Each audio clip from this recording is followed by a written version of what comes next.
Welcome to The Explainer. Today we are digging into a question that's really personal for a lot of people, using some ancient wisdom to find some clarity. What really happens after till death do us part? We're going to explore what these sacred texts have to say about loss, love, and maybe the chance to start over. You know that phrase, right? Till death do us part? We hear it at practically every wedding.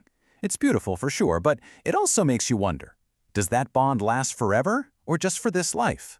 So let's jump right in and see what the source material actually reveals about that marriage bond after a spouse is gone. Okay, so to really get to the bottom of this, we've got to start at the beginning, with the foundational law. Let's look at the core principle that really underpins everything else. And boom, here it is. This is a direct passage from the book of Romans, and it lays things out with almost legal-like clarity. The key word you want to focus on here is released. What the text is saying is that the marriage bond is tied explicitly to the life of the spouses. As soon as one of them has passed away, that bond is, well, it's dissolved. And just in case there was any doubt, the text actually goes one step further. It makes it super clear that because that original bond is broken, the surviving spouse is totally free to remarry. Think about it. There's no longer a marriage to be unfaithful to, right? So remarriage isn't considered adultery. The rule is, well, it's about as unambiguous as you can get.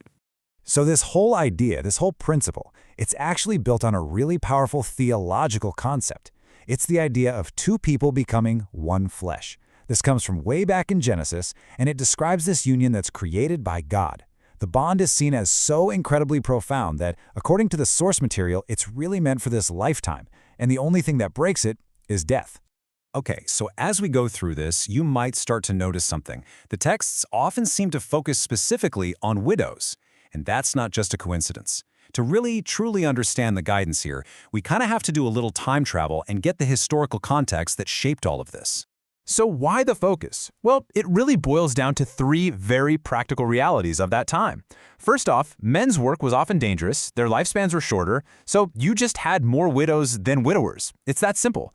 Second, women usually didn't have their own way to make money, so getting remarried was a way to get vital financial support. And third, and this was a big one, continuing the family name and lineage was a huge cultural deal. So when you put all that together, you can see how the culture basically developed a kind of social safety net. Remarriage wasn't just, an option on the table. For many, it was a lifeline, a way to find protection, a means of survival. And this was so important that you see institutions like the early church creating formal systems to care for widows. You even see it in cultural traditions, like the story in the book of Ruth, which were all designed to provide for these women and keep the family name going. And get this. This principle was so widely accepted that it even applied to people held to the absolute highest standards. Yep, even priests were allowed to remarry. Now, there were some specific rules about it, like we see in Ezekiel. They had to marry certain people. But that just reinforces how important things like lineage were, even within the priesthood. All right, so we've established pretty clearly that remarriage is permitted. It's allowed. But the story doesn't end there. The guidance actually takes another step. In some situations, it goes from just being allowed to being actively encouraged. And this is where you see a really fascinating little shift in the guidance. On one hand, you have the book of Romans, which establishes the basic permission. The bond is broken, you're free to remarry. But then you have the Apostle Paul writing in 1 Timothy, and he takes it a step further. He's actively encouraging younger widows to get married again. It's a subtle but really important move from you can do this to, you probably should do this. Okay, so we've looked at the law, we've dug into the culture, and we've seen the specific advice. So what's the bottom line? What is the final biblical conclusion here? Well, the answer is about as direct and clear as you could hope for. The conclusion, when you look across all these texts, is totally consistent. It doesn't waver. Remarriage after a spouse's death is, absolutely, 100% allowed. And that really just leaves us with one final thought to chew on. Our world today is, it's worlds away from the one where these texts were written. So how can this ancient guidance still give us comfort and clarity?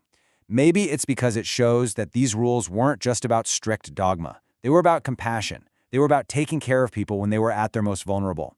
And that's a timeless idea for anyone in any era who's dealing with loss and thinking about a new beginning.